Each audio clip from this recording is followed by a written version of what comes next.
Every spring, your body sounds the alarm. Sneezing, itchy eyes, sinus pressure, exhaustion, and you've probably been blaming pollen for years. It's not the pollen. In this video, we're covering three things. First, what's actually happening in your body when seasonal allergies hit and why your immune system is overreacting in the first place. Second, the layered approach to finding real relief, including diet, lifestyle, and targeted herbal support. And third, the one thing that most people with seasonal allergies probably never address, and it might be the missing piece in why your symptoms keep coming back year after year. Stay with me through this whole video because the pieces build on each other. By the end, you're going to understand your body in a way that actually changes what you do next. I'm Selima Harleston Lust, clinical herbalist and co-founder of I Will a Remedy. I've been teaching people how to use herbs skillfully to restore and nourish their bodies for 15 years. So let's get into it. Let's start at the foundation because this is where a lot of confusion lives. An allergy is an overreaction of your immune system to something that genuinely is not a threat.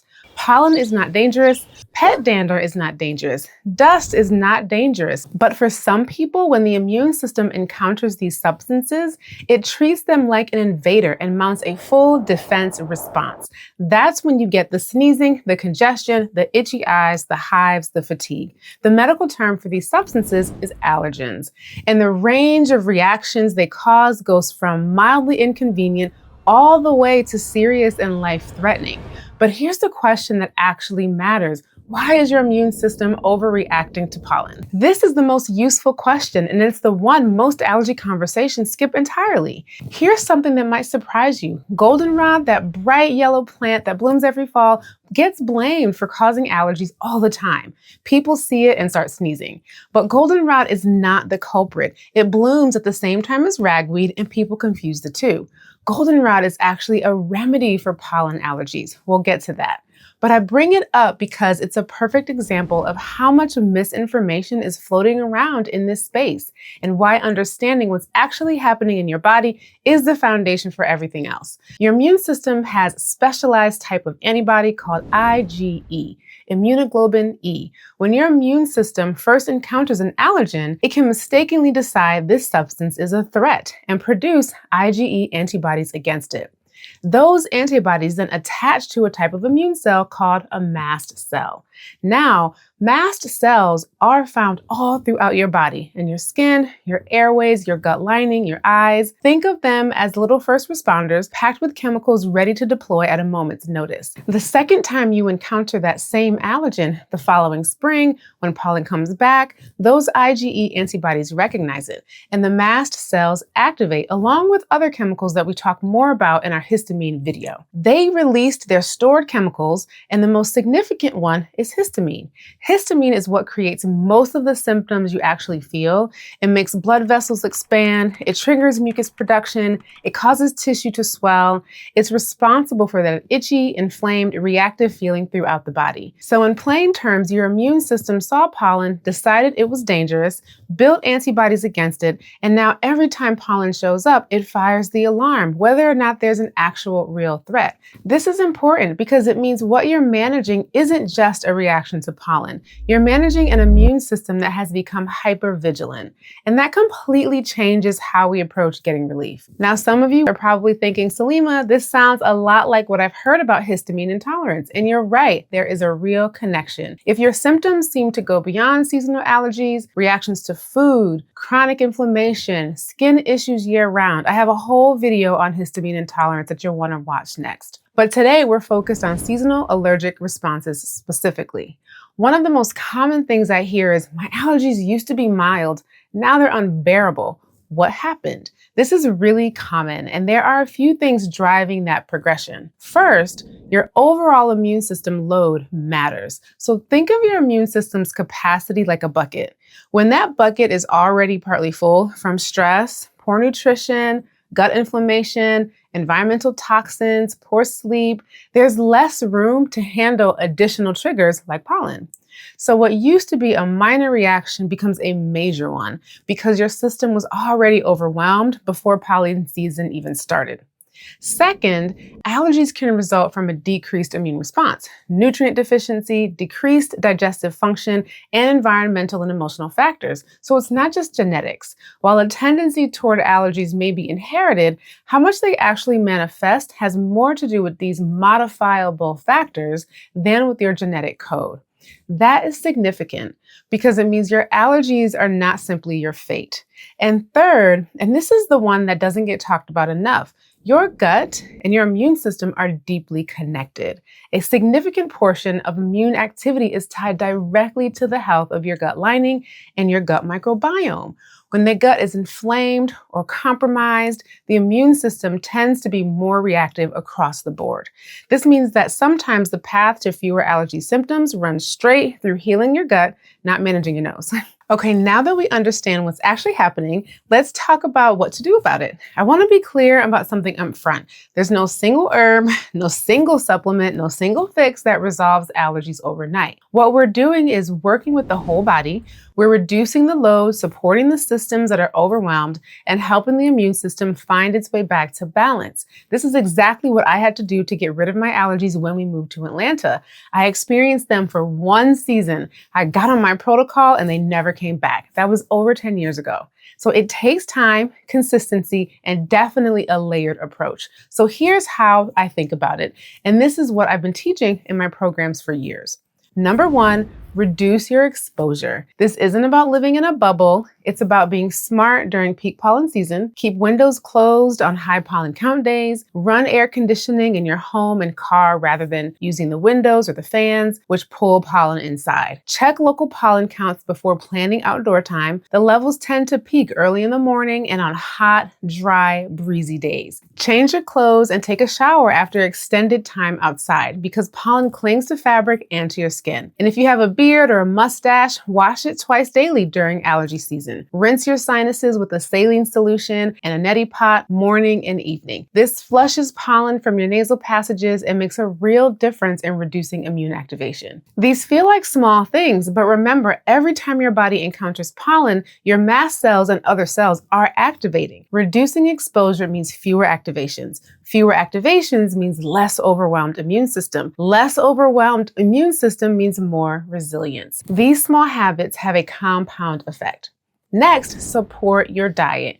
What you eat either adds to your body's burden or helps clear it. Prioritize fruits and vegetables rich in vitamin C, citrus, berries, broccoli, tropical fruits. Vitamin C is a natural antihistamine and a key supporter of immune regulation. Stay on a high fiber diet. Fiber feeds the beneficial gut bacteria that support immune balance. Raw local honey is worth building into your daily routine. There's a long tradition of using it to help the body build tolerance to local pollen over time. It's also anti-inflammatory, antioxidant, and antibacterial. Raw apple cider vinegar is another simple daily addition. It supports gut flora, assists with lymphatic drainage, and has been shown to reduce the body's histamine response.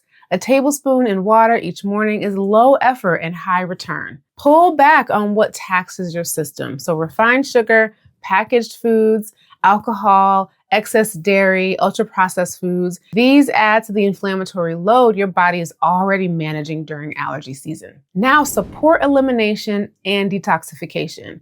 Your body clears excess histamine and inflammatory compounds primarily through the liver, kidneys, and the lymphatic system. When those channels are sluggish, symptoms will intensify. So we want to actively support these pathways. This is one of the reasons intermittent fasting can be helpful for some allergy sufferers, but if you have other conditions, do further research before starting a fasting program. Giving your digestive system a true reset allows the body to redirect energy toward clearing, cleansing, and rebuilding, including those detox pathways that help clear histamine before it builds up. Now let's talk about herbs. This is where I get to share some of my favorite plant allies for allergy season. A reminder before we dive in, herbs work as whole plants. They contain thousands of compounds working together in the body synergistically. I'm highlighting specific actions and benefits here, but always do further research on each herb to make sure it's a good fit for you, your constitution, and any other health considerations you're managing. Stinging nettle leaf. This is my top recommendation for seasonal allergies. Nettle is like a multivitamin plant in and of itself. It nourishes and strengthens the kidneys, the liver, the lungs, and the digestive system simultaneously.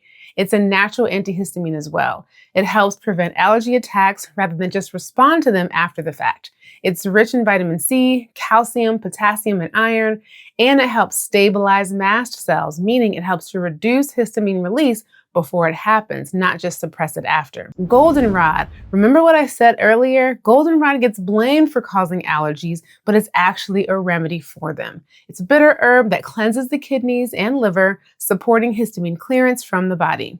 It's anti-inflammatory and astringent, which directly addresses the chronic runny nose and the sinus congestion. Its genus name, Solidago, means to make whole, and that tells you everything about the plant's character. Eye Bright. This is a sinus-specific remedy that thins, dries, and clears upper respiratory congestion. Helps with watery eyes, that constant sneezing, a nose that won't stop running. Eye Bright is your herb. It can be used as a compress directly on the eyes too to relieve that itchiness, and it can be taken internally as a tea to dry the upper sinuses. Just be sure to find it sustainably sourced. It is at risk. Burdock root, a nutritive, liver tonic, and powerful detoxifier. It cleanses the blood and lymph, and it's soothing and cooling to the mucous membranes, helping reduce the swollen, congested feeling. It also has a strong affinity for the skin, which matters if your allergies show up as hives and rashes. Mullein leaf, it's a pulmonary ally. It soothes, relaxes, and opens the respiratory system. Excellent for congestion and coughing. If your allergies sit heavily in the chest and airways, mullein belongs in your toolkit. And elderberry, an immune system modulator, meaning it doesn't just stimulate the immune system, it helps regulate its response. For allergies where the problem is an overactive immune response, this distinction matters enormously. Elderberry has a particular affinity for the respiratory system and works well for coughs and respiratory inflammation. And turmeric, with a pinch of black pepper and fat, stimulates liver function, supports healthy intestinal flora, and is one of our most reliable anti-inflammatory allies. It stabilizes mast cells and supports the whole body's capacity to manage inflammation, which is always involved in allergic responses.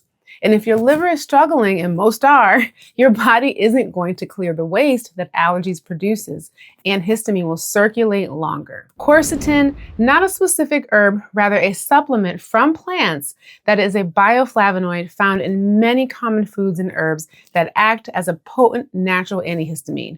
While often sold as a concentrated supplement, it is naturally occurring compound that stabilizes mast cells to prevent them from releasing the histamine that causes the itchy eyes, the runny nose, and the other signs. Notice something about this list? These herbs aren't just treating symptoms. Nettle, quercetin, turmeric are stabilizing the mast cells. Goldenrod and eyebright are drying and toning the sinuses. Burdock, nettle, goldenrod, and turmeric are supporting the liver's detox pathways and kidney filtration. Elderberry and mullein modulate the immune and the respiratory response. Together, we're creating a full circle approach, so helping your body regulate itself rather than suppressing what it's doing. That's the difference between managing and healing. Water is the first medicine. Every infusion, tincture, and tea we craft begins with water. And if what we start with is compromised, even the most potent herbs can't sing their full song. I choose water that supports life. This epic water pitcher removes hundreds of pollutants, PFASs,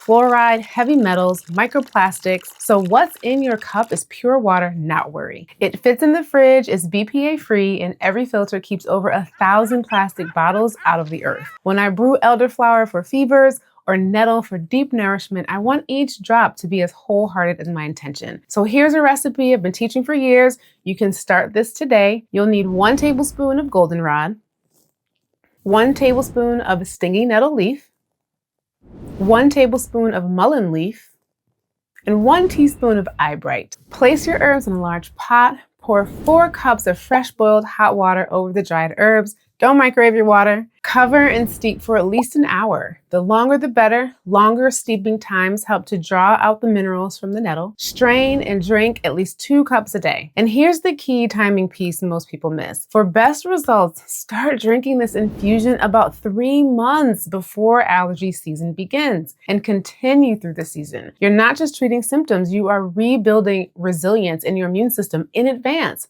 So when pollen arrives, your body is already fortified. And stack this daily tea with tinctures of elderberry and capsules of turmeric and black pepper. I'd be doing you a disservice if I only talked about the physical side of this. Your body doesn't separate the physical from the emotional, and in my years of clinical work, I've found that the body often uses symptoms to communicate things that haven't been fully processed emotionally. Dr. Michael Lincoln, in his book, Messages from the Body, identifies some emotional patterns that commonly show up alongside allergies: chronic unresolved grief, repressed anger, a deep underlying sense that the world is persistently working against you, and what he calls season fearing, where a person so strongly expects to suffer every spring that the body almost confirms the suffering right on schedule. I'm not saying your emotions are causing your allergies. It's never quite that simple, but your inner environment, your mental and emotional state is genuinely a part of your health picture. So alongside the dietary shifts and the herbs, I'd invite you to practice some emotional alchemy.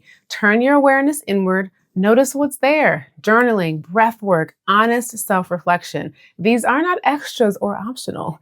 They're real tools for releasing what the body is holding. And sometimes the deepest physical shifts come when we finally address all of those layers together. So let's bring this together. Seasonal allergies are your immune system overreacting to substances that aren't actually a threat. That overreaction is driven by mast cells and other cells, histamine release, and an immune system that has become hypervigilant for reasons that are very much within your influence. The path to real relief isn't just suppressing symptoms, it's reducing your overall load, supporting your gut, liver, and lymphatic system, using targeted herbs that help your immune system regulate itself, and being honest about the emotional layers that may be contributing to your body's reactivity. You can feel meaningfully better through allergy season.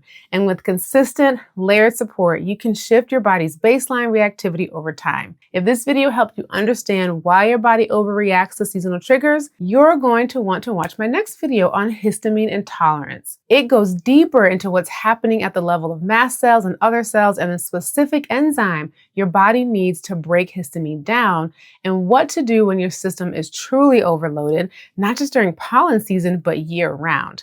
A lot of what we touched on in today's video connects directly to that conversation. And if you're ready to stop guessing and get personalized support for your body, your health story, I'd love to work with you. Feel free to book a consultation with me on iwillaremedy.com. We'll look at your full picture and build a strategy that actually fits. I'm Selima Harleston Lust. Thank you for being here. I'll see you in the next one.